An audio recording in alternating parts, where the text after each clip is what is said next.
A decade earlier, psychologist Stanley Milgram had also looked at how we respond to authority.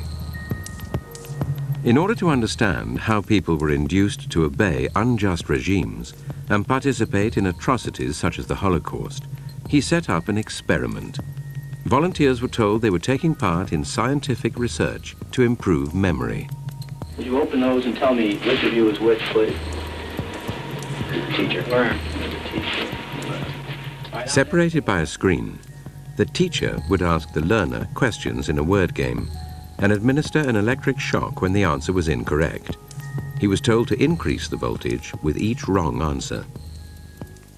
Cloud, horse, rock, house. Answer. Wrong. 150 volts. Answer, horse. Oh. Experiment, that's all. Get me out of here. Get me out of here, please. Continue, please. Go right on. I refuse to go on. Let me out. You refuse to go on? The experiment requires you continue, teacher. Please continue.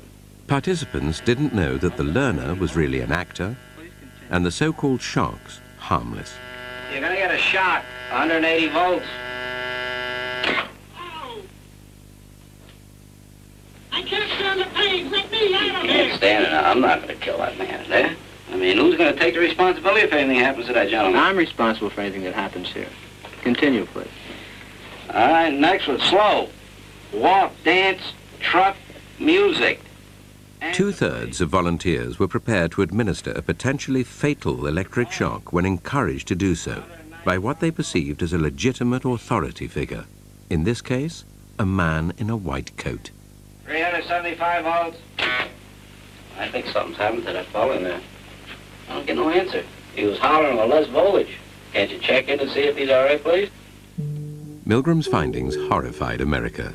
They showed that decent American citizens were as capable of committing acts against their conscience as the Germans had been under the Nazis.